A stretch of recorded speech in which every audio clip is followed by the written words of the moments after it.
Good afternoon. Welcome to the New Orleans Building Corporation's 2024 to 2028 Capital Improvement Plan public hearing. The city, we're in the beginning stages of the capital budget planning process. This meeting is part of the capital improvement plan, which is a 5-year plan that is developed annually, whereby we ask all the departments to consider what capital needs that they will have over the next 5 years.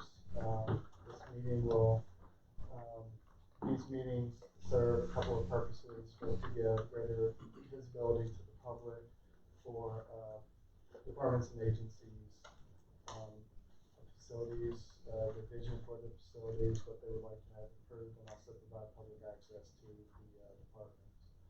So what I'll ask the agency to do for this meeting is to briefly describe all of your project requests that you submitted, and just give us an idea of how those improve your facilities, your overall operations. And let's start with introductions around the table. I'm Larry Massey, Deputy Director of the City Planning Commission. Vince Smith, Director of Capital Projects. Carrie Gottschalk, CPC Principal Planner and Brownfield Manager. I'm Casey Guidry. I'm the Director of Operations for New Orleans Building Corporation. I'm Jacob Rowland, Project Manager for Capital Projects Administration. I'll turn it over to the Building Corporation. Okay. Hi, thank you so much for having us today. And I'm hoping that you guys got the revised that we sent in yesterday for our request, which is a total of $12.6 million. If not, I will make sure that you get that. So apologies on that. You know, we really kind of were asked to take a pretty hard look at some things. So I'll talk a little bit today about our request, but also referencing back to last year's request, just to kind of give an idea of our progress update from there. So, like I said, it's a total of $12.6 million asked. Everything is at the train station, and you know, but I had a few minutes before this, and I was once again going back to the master plan, and I always think it's important to think about, you know, what a critical role we play in transportation and access in the city. So, really quickly, just naming them. So it's 5 requests. We have put them in order of what we consider to be the priorities. So it is the UPT train canopies, which we'll get more into, the bus canopy renovations, a first floor master plan, second floor mechanical upgrades and asbestos abatement, and an automatic switchgear for the facility.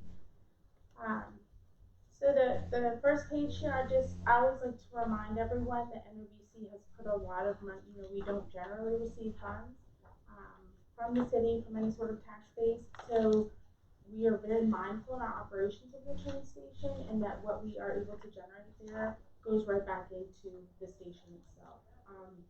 And so just a couple examples of that. Obviously the city leased UPT to NOBC in 2002 when it was really in a state of disrepair from prior management, and that's a 99-year lease. I think that's relevant because, you know, there's an end date on that, so we always kind of have that in the back of our heads as we're doing other agreements at the facility. We have put, you know, several $1 million into improvements. We restored the ticket counter for Amtrak, the mural that's there, floor, ceiling, lighting, have made several ADA upgrades, including the restrooms, made those much bigger so we can service more people.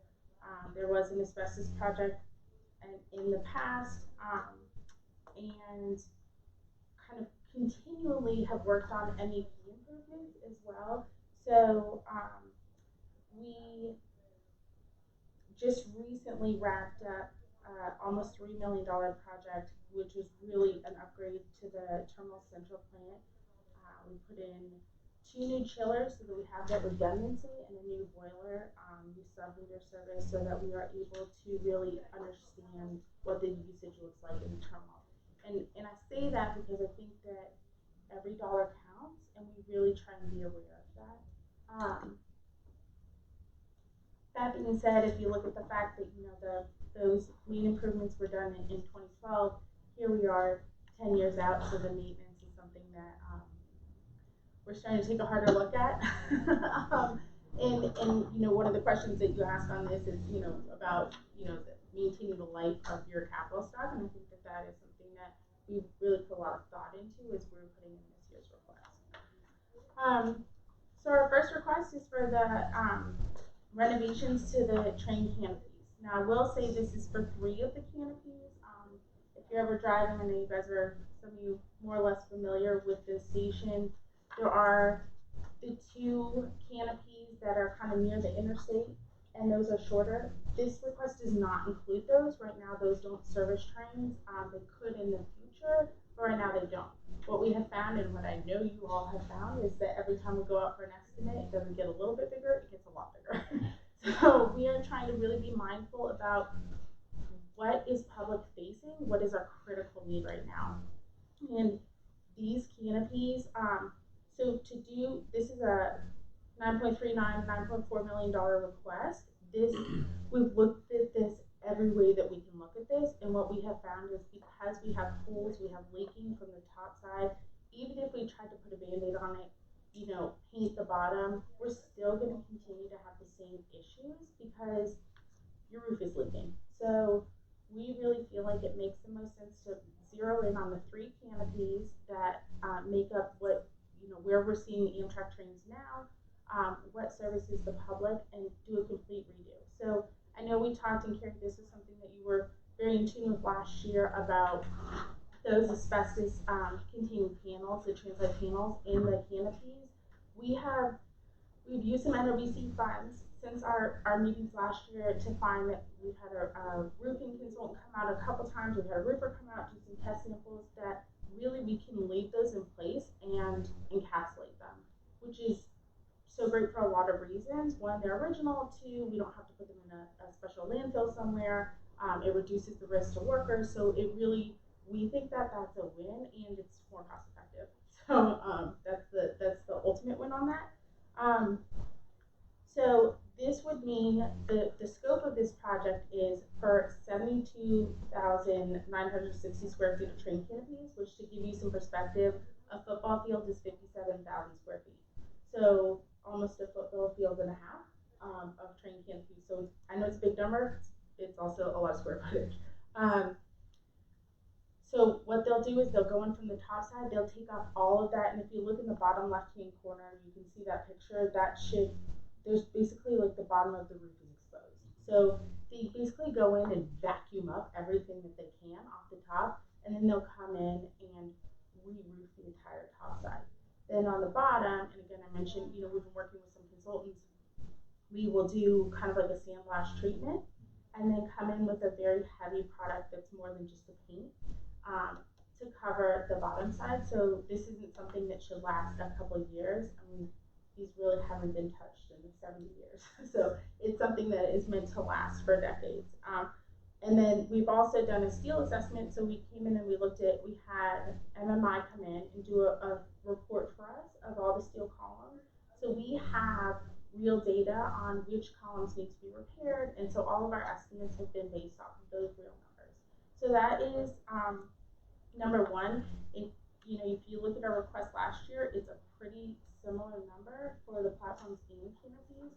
The reality is that the cost has really just gone up, and we had some match dollars in a grant that we still have the ability to use that grant, but we think that it would be specific to the platforms. We really think that this is the most efficient way to give the best product to the public at this time.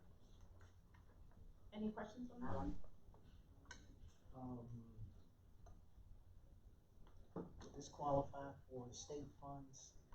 Well, I'll have to bring this back to see. Usually with the state funds and then targeted brownfield assessments, the site has to be vacant. The canopies, it depends. This one is a different case. I think that there may be some opportunities on a couple of these other asks. I'm wondering if the asbestos is shedding or In the canopies? in the canopies now. It's not. Okay, so it's not an emergency situation either. I will bring this back to LGBTQ to see, we do have some targeted brownfield assessment funds, I don't know how they'll work for this particular project, but I will ask that question. And do you expect the grant funds to complete the ADA project? Do you have enough for that? No, not right now, we don't. So we have, that is a federal grant, so we have had conversations with them, there's not a timeline on that, so I think that that's really important to know. It's not a timeline. There's not a timeline on the grant, so they have given us the intent to award, and we've said that that project just ballooned in cost, and so they said, hey, you know, we can even make scope modifications if needed, as long as it doesn't go below the original ask, which there's no way to go. So that's why we thought, let's try and focus on this, let's get the canopies done, they're not part of that grant ask, and then we can come back in and look at the platforms.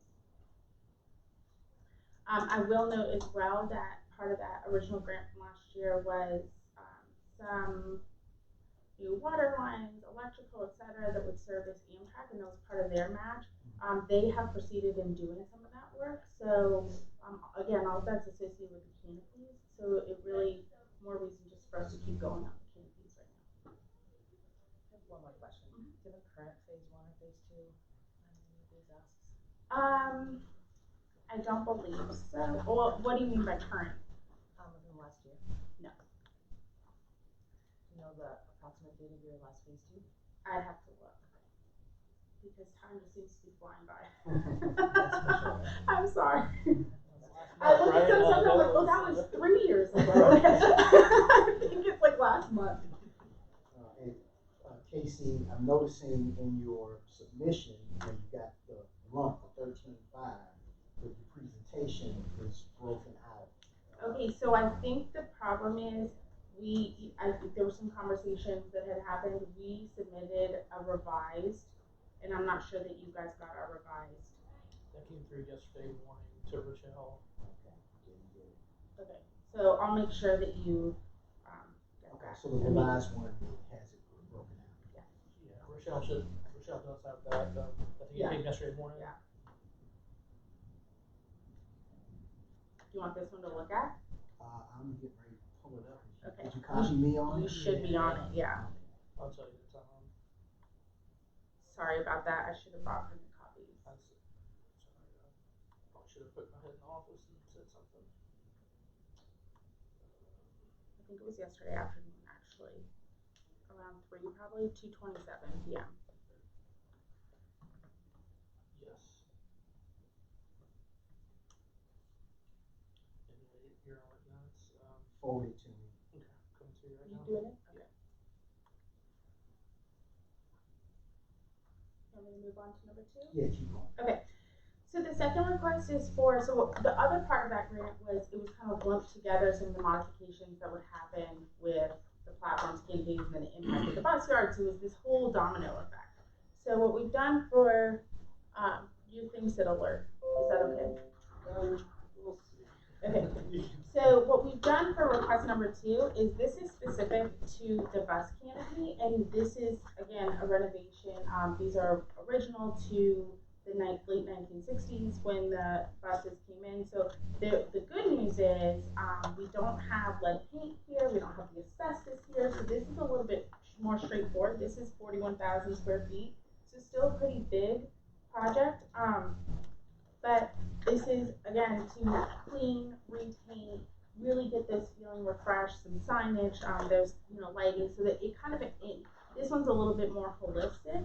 I will note that we're very excited in the next month or so, FlixBus is going to be coming into the terminal. So I say that because, again, looking at the master plan, thinking about how we're servicing, the community, we want to maintain an attractive space for operators to want to come, and the more connections I think that we can make between different transportation services, the better. So really doing this project to make the bus yard feel inviting is important to us. So that one's pretty straightforward. As you can see, there's some pictures of just, we have the same thing, peeling paint, rust issues, etc. Any questions on this one? And you've got it broken into design, construction, cost breakout. Yes. so that the lump sum is for all in for design and construction. And I'm happy to provide the detail behind that breakout. If you guys, it's not in this spreadsheet that we turned in, but I have it. So if you would like to see it, I'm happy to provide it. Did you, and, you know, you've escalated sufficiently, you've taken into Yeah, we consideration. believe so.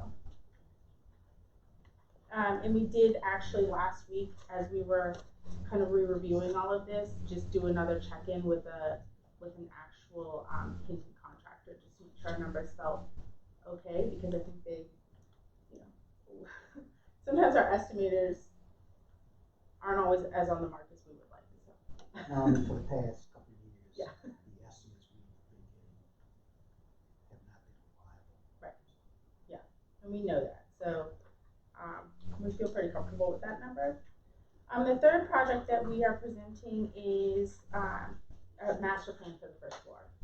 So last year we had a $6.2 million number in here, and that was for planning, putting out a package, design, all the way through execution of really putting in new make-ready spaces for new tenants. And we decided to really peel that all the way back to just the master plan, so that because estimating has been so tricky, we could come back in the future with more concrete ideas and numbers. So this one, and we've broken it up, you know, we really thought by the time we're able to very thoughtfully put together a package for an RFP for a designer who hopefully we can attract someone who has worked on transportation facilities, which means we might need a broader net than just the New Orleans metro area.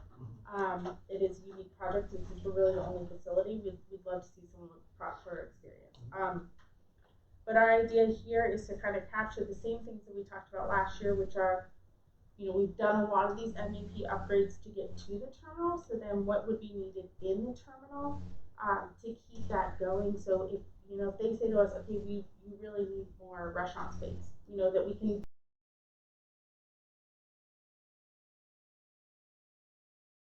structure. The other thing is we have some lease renewals coming up at the terminal with our current tenants and operators. So we want to be thinking about all of our square footage and what makes the most sense while we have that moment before we go into new long-term leases with those tenants. So again, this is something that we had a little less money, but we did add some escalation just for design fees as well, because we're seeing it across the board. So we just went ahead and put in just a little bit extra on that. But we feel like, you know, this will also capture something that we've been talking about for a long time, which is that sense of, you know, solidifying sense of place, understanding the history, but making sure that we're moving forward, hopefully getting some design standards so that we can have appropriate signage to the terminal. So I put a couple pictures, there's a lot going on in there right now.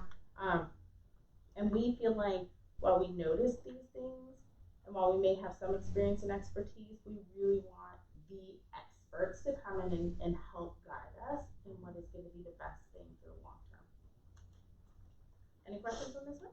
Quick question about the environmental abatement as needed. Any idea or any samples taken? So, right now we think that everything on the first floor should be have already gone through abatement, but you know, if we're moving walls, this is something that, and again, this plan would just be to identify, not to actually do anything. So that would be kind of what we're looking at in here, So just to make initial sure. phase one assessment would be helpful for the space. Yeah.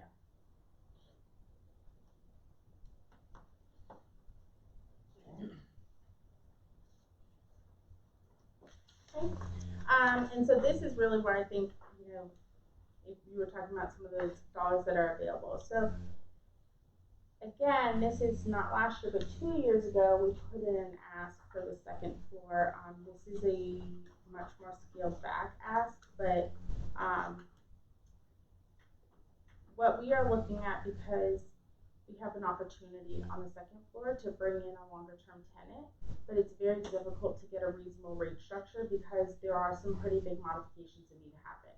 So our goal here is, if we are able to put in some of that money on the front end, then we can really put in a more market rate structure that will make it, a much more viable opportunity. So the things that we're really looking at are some abatement, and that would be, I dropped in the picture here in the bottom left. Some of these walls are, they also have the transite panels, so there's some ACMs in the wall, and then in the floor tile, in the glue, now we don't believe that we need to go out and take everything out, but if there's coring that is required for new electrical, new office space, etc., you will need to do some abatement there. And then on the ceiling tiles, that is something that will need to be addressed. So I think that's something where maybe we could work together to look at what some of the options are there. And then on the mechanical side, all of that equipment is original to the building. So obviously this number looks small if you're thinking about it. We don't want it, once we start replacing the equipment, you're going into code, and it's like it's just a domino effect. So our hope here is just to get what we have now stabilized and repaired in a way that just kind of gets it set up. And then if we bring in a tenant, we can kind of make further modifications based on their need. No one's up there right now. Our management office is up there, and it's occupied 2 to 3 days a week. So potentially it could be relocated to the lower Yes, floor, yes. just for the environmental. Yeah. Property managers can go wherever you tell them. They're amazing. They just adapt. Now, That's true. Yeah. in 2027, you're asking for a whopping $400.97. It's just the way the closeout works when you. Oh, you've actually costed this out? She's got a cost curve spreadsheet and everything. Yeah. So when we look at like the percentages, it's just the way it landed across. Okay, so what is this? What is this? It's just the end of the closeout. Yeah. Last remaining phase, Yeah. since this is all. So it's broken out into design, and then Did you get? I have like the bidding procurement. So it's all just kind of Okay. and then I have warranty phase and closeout, and so that sometimes you just get that last bit on the percentage thing. Just retaining, this is the final retaining. We want that $400. Move it if you want. Okay. Yeah, well, if we're gonna do something, we do it right. That's just how we do You're it. taking this to a whole nother level. And then, so anything else on that one? No. And then the final one, and this was on a request, I did add escalation this year. So this is interesting. We talked about last year. So we currently have a manual switchgear at the terminal, which means that if the substation where it goes down, they have to come out, and you have to send someone out. Well, recently we had an issue where a manual or an automatic would have been really nice.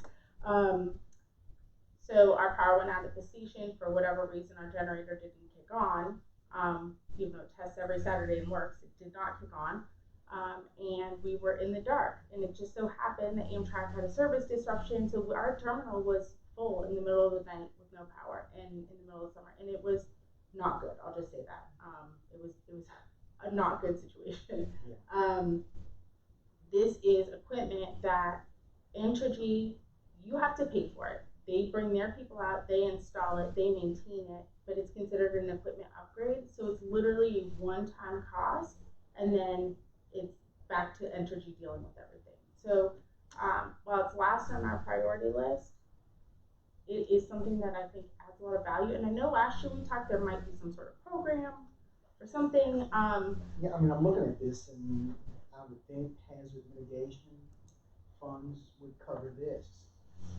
Send an email to Anitra and ask her this.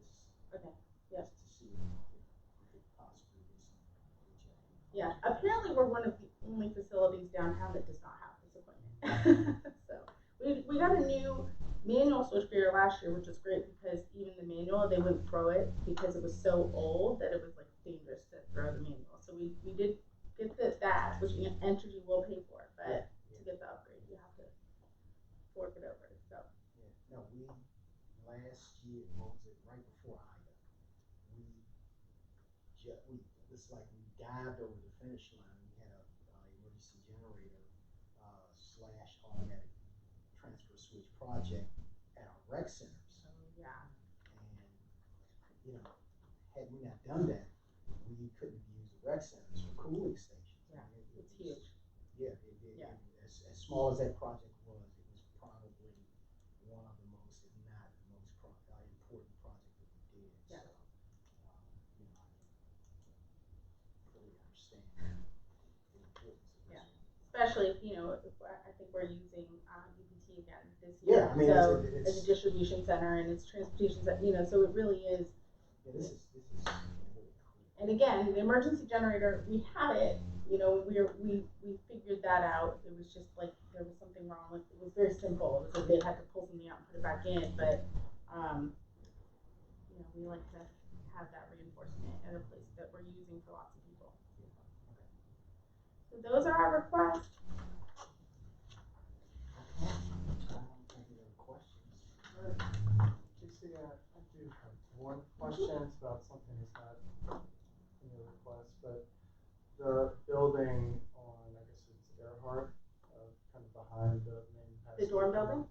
Yeah, you know, that's been talked about, I guess, a couple of years ago, possibly RTA being interested in that. Is there any plans for that building? So RT is actually interested in the second floor of the main terminal building. That ball is in their court. We have been in discussions with them. So, you know, we'll see where that goes.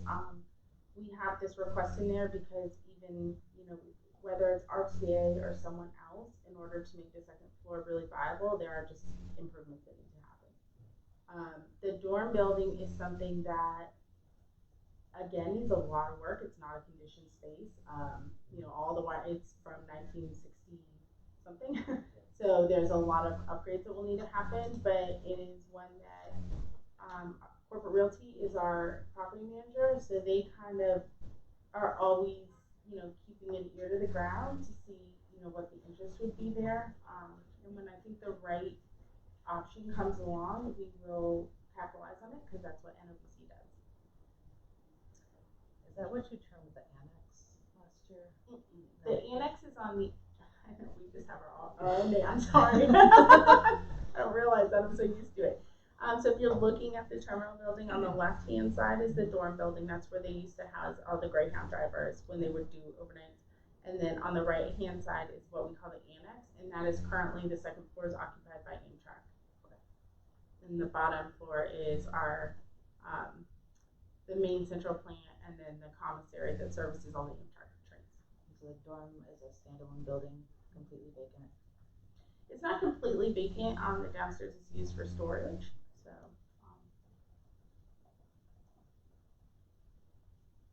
I'm asking because some of these assessment funds, they have certain parameters that surround them, and one of them is usually being completely vacant space, vacant derelict, needs to come back into use, needs to go back into commerce. It may be a possibility if you're looking for funding for that for the future.